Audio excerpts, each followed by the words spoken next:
It was late November when Alex moved into the abandoned house on the outskirts of town. The house had stood empty for decades, its paint healing and windows fogged over. Most people avoided it, calling it cursed, but Alex didn't believe in ghosts, at least not yet. The first night, everything seemed normal. The wind rattled the broken shutters and the floorboards creaked under Alex's own footsteps.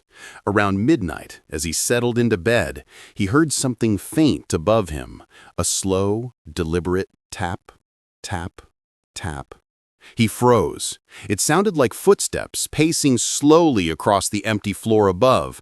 He told himself it was just the old house settling, but the rhythm matched a heartbeat, his heartbeat. He lay in bed, trying to convince himself it was nothing.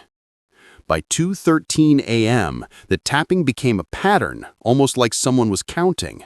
A sudden, loud bang from upstairs made him leap. Every nerve in his body screamed at him to leave, but curiosity, or maybe fear, kept him rooted. Alex grabbed his flashlight and tiptoed toward the staircase. The beam of light cut through the darkness, illuminating the narrow, broken steps leading to the upper floor.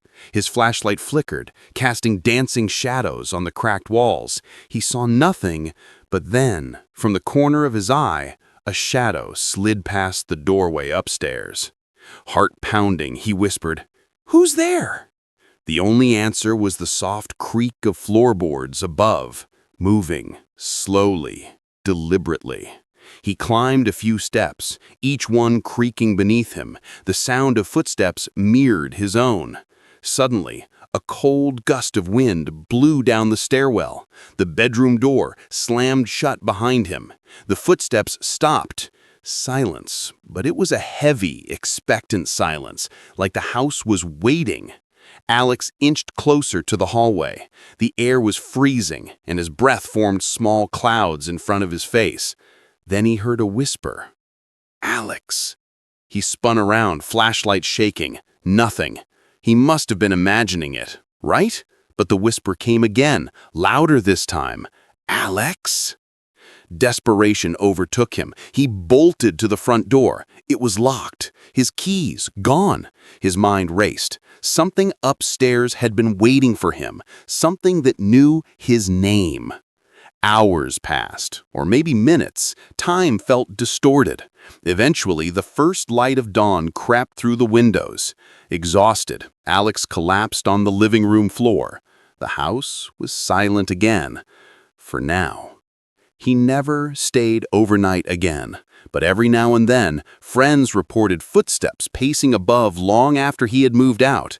The house still waits. Samantha moved into the abandoned Victorian house after inheriting it from a distant relative. The house was beautiful, almost pristine, except for a grand mirror in the hallway, tall, ornate, and dusty. She didn't think much of it until the night she stayed alone. The first hours were quiet. Samantha unpacked boxes, humming softly. Then she noticed the reflection in the mirror. At first, it was normal, but then she realized something was off. Her reflection lingered slightly behind her movements, a split-second delay. She stepped closer, heart pounding. The reflection smiled. Samantha hadn't smiled. Her stomach dropped. She reached out to touch it. Nothing. Just cold glass. As the night deepened, she kept hearing faint whispers. Samantha. The sound seemed to come from the mirror itself. Shadows began to move across its surface, twisting, forming vague shapes, figures peering back at her. The whispers grew louder. She spun around. No one. She turned back to the mirror. The reflection was gone. Then suddenly, a dark figure appeared behind her in the mirror, close enough to breathe down her neck. Samantha screamed, spinning around again.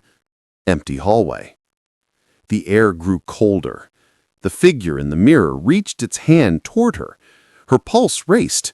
She wanted to break the mirror, destroy it, but some force held her back. The whispers repeated, more urgent. "Don't leave. Stay with me." Hours felt like days. Eventually, Samantha tried to sleep in a different room, but each night, the mirror called her name. Sometimes she would see tiny movements behind her, shadows darting, always keeping a distance, just enough to make her feel watched, trapped. Even friends who visited reported strange reflections, as if the mirror had absorbed a part of her.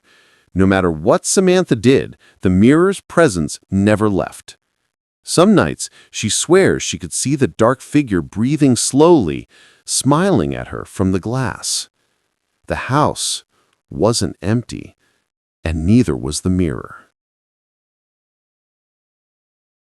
Jacob had always been curious about abandoned houses, but this one was different. The old manor on the hill had been empty for decades. People said a stranger had died there years ago, and ever since, locals reported strange sounds coming from the attic. Jacob broke in one evening, flashlight in hand. The main floor was dusty, cobwebs in every corner. He explored cautiously, each step echoing loudly.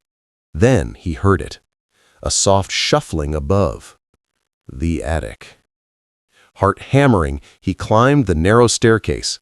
A faint whisper reached him. "Jacob." He froze. The stairs creaked under his weight. At the top, he saw muddy footprints on the pristine wood.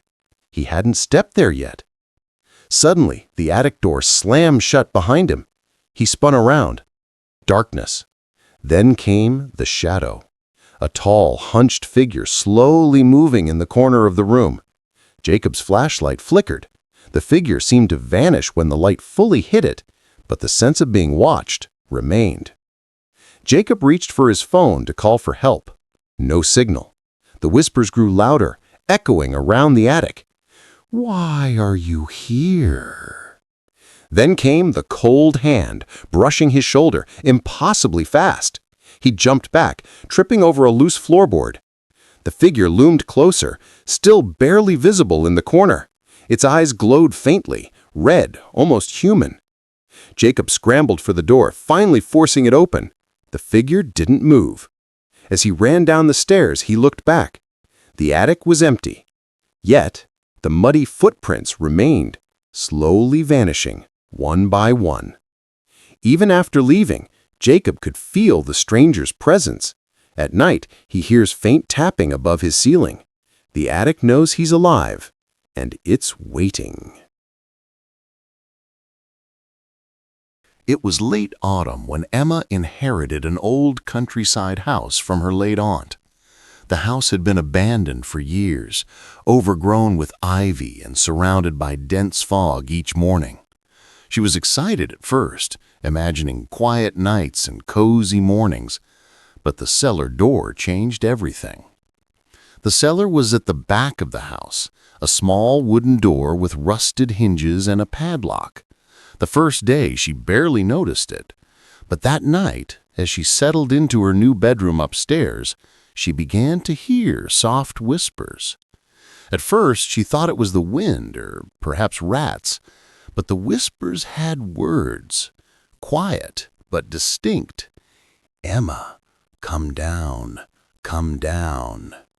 Her heart skipped a beat. She tried to convince herself it was imagination. She went downstairs the next morning, flashlight in hand. The cellar door was locked, but there was a faint scratch mark on the floor, as if something had been trying to push it open from the inside. That evening, the whispers grew louder. Emma could no longer ignore them.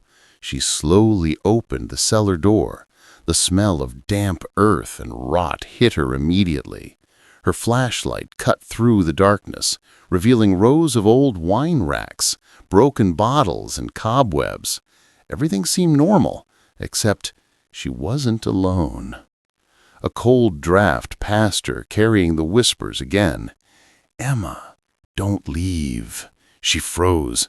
A shadow moved across the far wall. She blinked, nothing, but the whispers persisted, growing louder, almost chanting her name in rhythm with her heartbeat. Emma descended the wooden steps, each one creaking under her weight. At the bottom, her flashlight illuminated the corner. A figure crouched, motionless. She couldn't see its face, but the aura of darkness was suffocating. Panic surged through her. Suddenly, the cellar door slammed shut above her, plunging her into near-complete darkness. Her flashlight flickered violently. The whispers escalated into a low, guttural moan. Emma stumbled backward, tripping over a broken crate. She felt a hand brush her arm, icy cold, before vanishing. She scrambled to the door, but it wouldn't budge. The whispers changed, hissing now, almost angry. "Stay forever." Emma pounded on the door, screaming for help, but the sound was swallowed by the oppressive silence of the abandoned house. Minutes or hours passed. Then faintly she heard footsteps ascending from the stairs above. The front door creaked open, and someone or something moved lightly across the hallway. The whispers softened, almost pleased, as if the entity had drawn power from her fear. Eventually, she managed to pry the door open. Emma ran outside, breathing heavily, never looking back. The next day, neighbors warned her. The cellar had claimed several people over the years. They said the entity inside could whisper anyone to staying forever. Emma never returned, but even now, she can hear faint whispers whenever the wind blows past that abandoned house. "Emma, come down."